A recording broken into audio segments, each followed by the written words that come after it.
Harry is so confused, Dan, right now, and this is only painting more problems for their marriage. They are going to implode before us all with everything because, like I said, these little kids are going to make it very complicated for them. Harry is drug addled, and I think he is living in a delusion, living in a dream world. It's disturbing to watch. Breaking today, it really is the end of the American dream as Prince Harry's propagandist at Us Weekly admit not only is he losing it, totally full of what they describe as anxiety, I'd say more like serious marriage issues and a little bit too much wacky backy. But more than that, he is now making a shock bid to return half-time to the United Kingdom. Yes, as the cover made clear, he now feels torn between two worlds. What's so interesting, however, is that we don't feel torn about Harry. There's absolutely no sense over here from the British public that he is wanted here whatsoever. Quite the opposite, actually. It's how everyone in the royal family, apart from King Charles, feels too.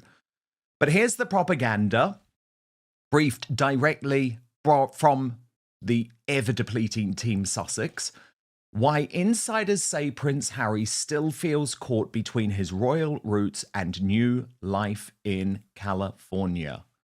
And they write, there's much to love about his new lifestyle away from royal rules and 24 hours security. Harry is so happy living in the private world, a source tells Us Weekly. Pull the other one. Even though he was raised as royal, he was never comfortable in that environment. He feels more like himself here. The source says the constraints of the monarchy could be tough on Harry. He had this crazy schedule and would come back through the palace gates and couldn't go out or have a personal life. His royal responsibilities gave him structure and purpose, however. People often forget that Harry is at his core an army officer, says royal author Christopher Anderson. He's all about structure, honour and duty. No, he's not. Things that are missing from his life in Montecito. Adds royal historian Marlene Koenig, Harry's life was far more structured in the UK. He had responsibilities and official events to attend. He and Meghan have been trying to find their professional footing in the States since their arrival in August. Their multi-million-dollar Netflix partnership was downgraded to a first-look deal. He's been booking speaking gigs, including one at a real estate conference in Ontario in early December. Meghan's With Love Meghan Netflix series debuted last March. There's no word yet on a third season. Please, it's not coming. Think about it. It's never coming. And her Was Never lifestyle line, sorry, they actually said as ever, launched last April. Their 11th publicist recently resigned, and their head of arch-wealth philanthropies announced his departure in late December. Says Koenig, although Harry hasn't settled into a permanent position, he's spending time with his young children and being a hands-on dad. Meghan is the breadwinner. While the source says the glare of the Hollywood spotlight is nothing new for Harry, Anderson says he's still somewhat uneasy with it, adding he has suffered from crippling social anxiety. Meghan embraces that life more. Regardless of where Harry feels he truly belongs, the public still holds him to royal standards. He's aware of the optics, but he's trying not to worry about it because he isn't a working royal, says the source, noting that it seems unfair for Harry to abide by standards set by them. He was criticised for attending Kris Jenner's star-studded 70th birthday bash in November because it took place the night before Remembrance Day in the UK. He and Meghan reportedly later requested Kris and her daughter Kim Kardashian remove photos of them at the party from their social media feeds. He wasn't as concerned about it as the royals were, says the source. Well, again, what absolute poppycock. The royals didn't give a damn. And the only reason that Harry wanted to remove the pictures is because he looked like a drunk leering at Kris Jenner's ample bosom. Adds Anderson, Harry wore a poppy to the party in honour of fallen veterans. This is another example of how practically anything the Sussex do is blown out of proportion. Us Weekly then goes on, he wishes he didn't have to choose between his old life and his new one. What? That choice was made 6 years ago, mate. The source says that despite his September sit-down with Charles, Harry has no intention of returning to the royal fold full-time. Oh, does he not? I mean, how hilarious that he even thinks that would be an opportunity, a possibility, but would be happy to step in when needed. I think they're okay without you, Has. The source says that things between Harry and Charles are going in a good direction. Anderson says William and Harry remain estranged. The source says that despite his sit down with Charles, who announced in December that his cancer treatment is being reduced, there is no intention for any contact with William. No kidding. So we're going to get analysis of this from royal YouTube sensation P-Dina imminently. But first, I want to show you how Us Weekly have tried to frame this. And I just want you to watch this knowing that this is Harry and Meghan's favorite propaganda outfit. So this is what they want you to think. It's not the truth. It's Prince Harry their has truth. family ties in the UK, but he's putting down roots in Hollywood. In this week's cover story, we explore why he's hoping to find a happy medium. A source says that Harry is so happy living in the private world. Even though he was raised as a royal, he was never comfortable in that environment. He feels more like himself in California. Regardless of where Harry feels he truly belongs, the public still holds him to royal standards. A source tells us he's aware of the optics, but he's trying not to worry about it because he isn't a working royal. Harry wishes he didn't have to choose between his old life and his new one, with a source saying that despite his September sit-down with King Charles, Harry has no intention of returning to the royal fold full-time, but would be happy to step in when needed. Royal author Christopher Anderson tells us Harry has always said the door remains open to some sort of relationship with the royal family. Meghan's focused on their life in Montecito, but he's holding out hope that he can eventually divide his time between California and the UK. Anderson adds that Harry wants his children, Archie and Lilibet, to get to know their British relatives, but he can't make that happen unilaterally. He adds they're learning about Britain in small doses, but make no mistake, they're growing up in California. P-Dina, this is astonishing, right? Utterly ludicrous. I mean, when is Harry going to realise half in, half out ain't happening?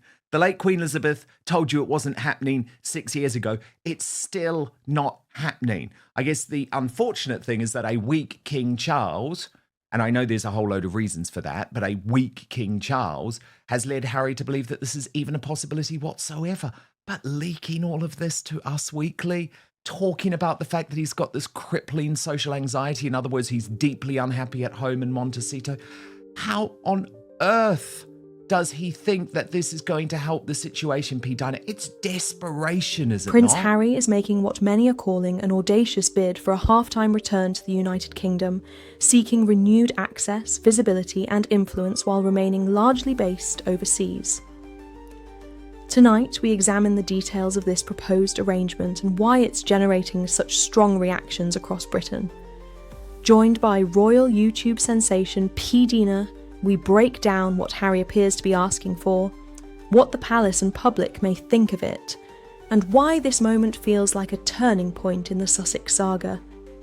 Is this a genuine attempt at reconciliation, or a strategic pitch designed to restore relevance on British soil?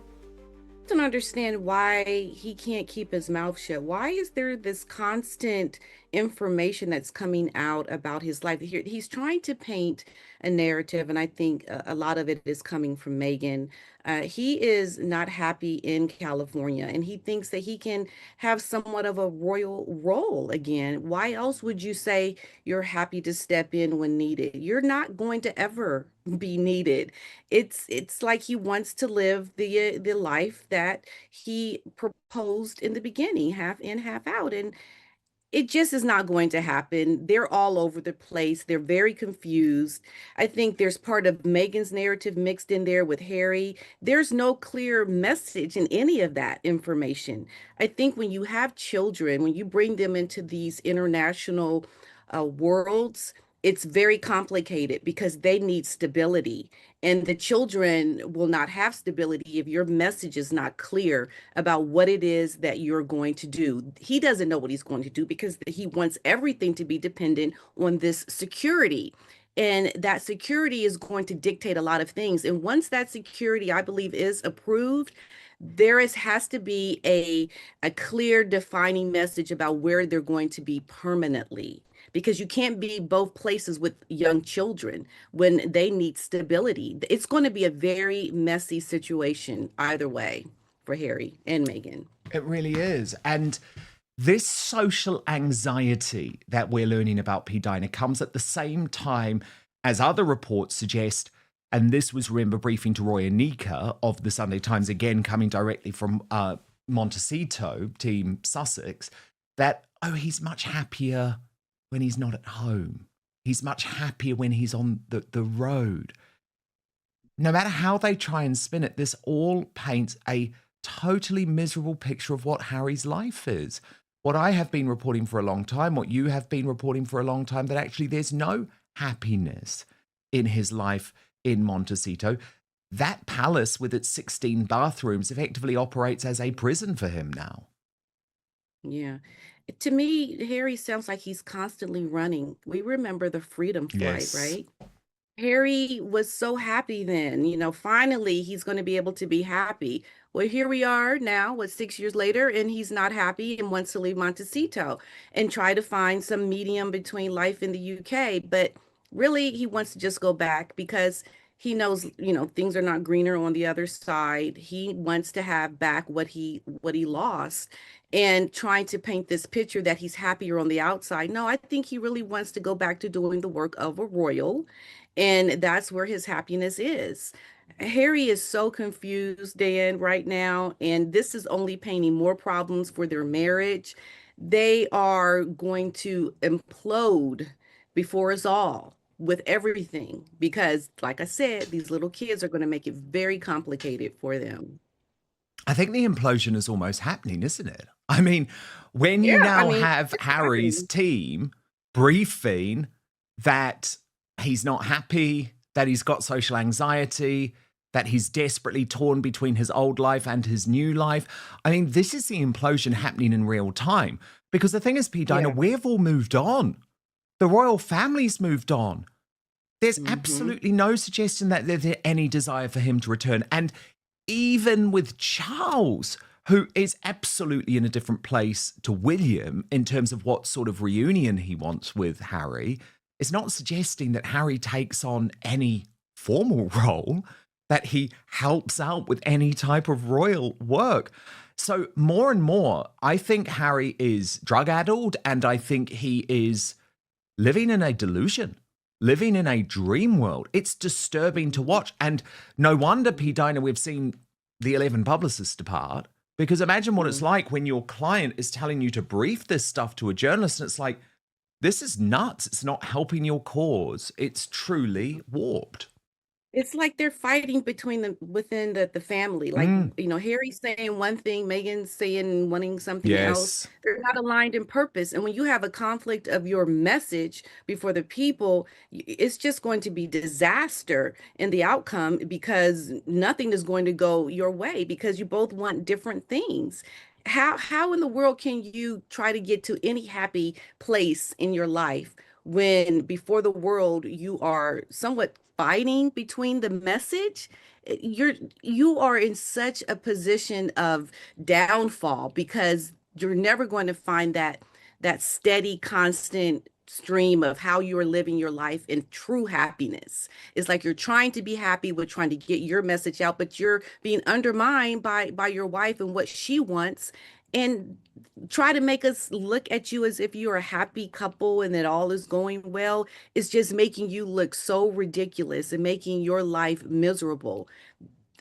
I know what I think should happen, but at this point, keep trying to make this look like it's moving on smoothly. And the more we can tell you that it's not, because this is insanity what's happening in the media with these two messages. Well, it is, because the truth is, of course, P-Dina, what's been reported today by Tom Sykes over on The Royalist, which is that Harry and Meghan are actually shrinking their US footprint as the Parents Network charity is handed off and the Netflix pipeline stutters. Let me take you through some of his reporting.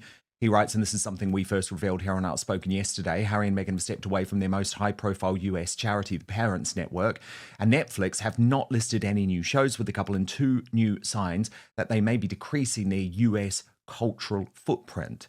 Now, remember, Harry and Meghan launched the charity under the name the Archwell Foundation Parents Network in summer 2024, hardly any time ago, as a resource for parents concerned about the risk social media poses to children.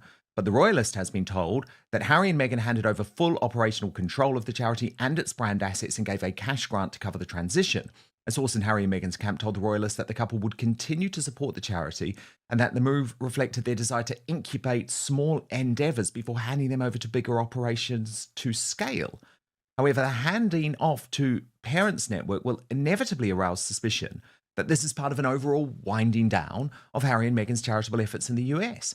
Archewell Foundation recently closed down before being reborn as a lighter weight charity called Archewell Philanthropies, which will operate under a lower friction fiscal sponsor model in which ultimate legal and financial responsibility sits with the sponsor, not Harry and Meghan.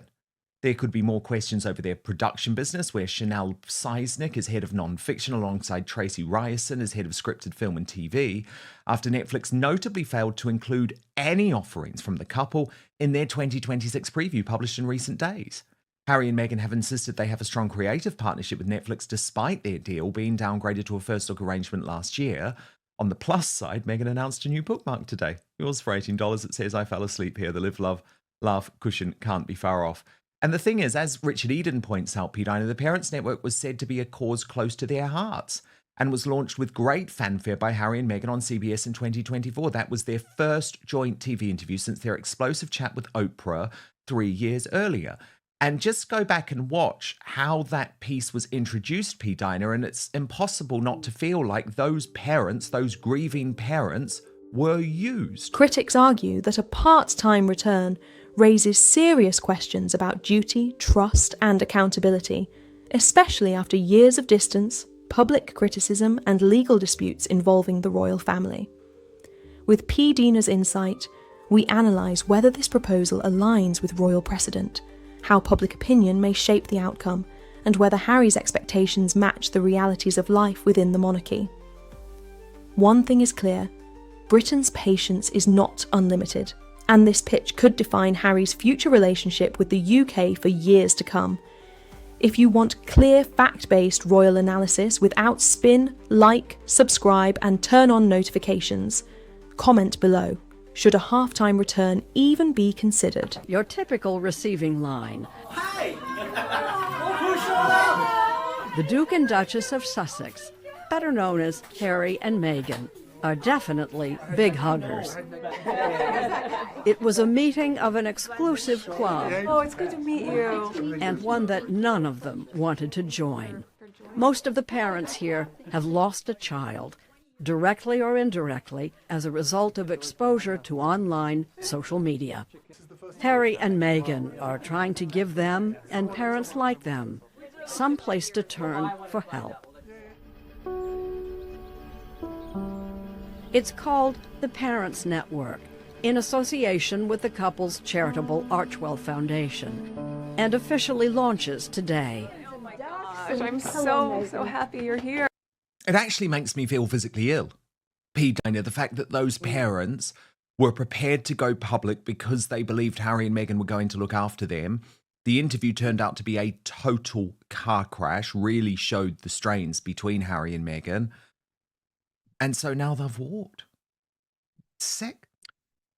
Yeah, and I just want to go back. So when he was talking about the Archewell Foundation handing itself over to the parents together or whatever, Harry and Meghan have lied even in their messaging, because this Parents Network under their Archewell Foundation, they have essentially ghosted the charity. They have handed nothing over. Now, just to go back, myself and Paula M., we had been watching Harry and Meghan's tax filings on the IRS website and noticed that they had not filed their tax returns in 3 years. Well, I have a charity and I'm very anxious about filing my returns, because if I do not, I will lose my charity. I will lose my nonprofit status. And that's exactly what Meghan and Harry did. They handed nothing over, Dan. What they did was they did not file their returns purposefully so that they would lose their IRS status, but wanted the media to believe that they've handed it over. They have essentially dropped it just in cold, along with these parents. So now someone else is going to be doing the work.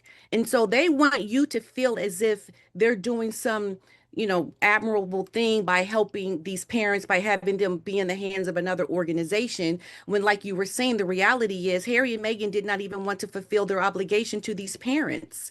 The messaging here is clear to me and others that Meghan and Harry have essentially ghosted people that they were supposed to be there for. They have gotten rid of their charity and made it look like they've handed it over when they have not. They just have failed to do what they need to do to maintain their IRS status. Their Archwell Philanthropies has not even been registered or approved. It's not going to be, because they're never going to register it as an official charity. They're going to be under bigger organizations that are going to sponsor them, so Harry and Meghan don't have the responsibility. So they can just drop the Archwell Foundations and just say, okay, we're done with that. That's exactly what they've done. None of this is this sweet, thing about turning things over and having someone else do it. No, they've completely dropped it on purpose. And the IRS doesn't do well to being ghosted. Let's just say that they're going to find them and they're going to have to be accountable to their tax returns that they have not filed since 2023. Good, I really do hope that is the case. Meanwhile, P-Dina, Meghan focusing on a goddamn bookmark. I mean, this shows you how far was never has fallen. The Royal News Network pointing out Meghan Markle's latest drop for as ever is the remaining stock of a black leather bookmark that says "fell asleep here." Given that Meghan admitted not really reading books except for children's one, not sure if the owner uses it herself or not. It was also apparently made in the UK. The irony abounds. It allegedly already sold out, though the stock was likely the remaining inventory from Godmother's bookstore, where the bookmark was initially marketed as a special gift. It is also available in the set of two of her worst-selling products, the peppermint tea and sage honey with honeycomb, for a staggering $64. Once again, confirming the inventory information from the website glitch is accurate. No wonder the brand is failing, as ever, remains exceptionally underwhelming. And Princess Carparkle added, ready for a big fat lie. I'm sorry, unless Meghan Markle had like 20 of these, there's no way a $20 bookmark sold out in 10 minutes. Nope. She's back to scarcity tactics because she's nervous about all of the stock gathering dust in the shelves. We see you, girly pop, and we don't believe you.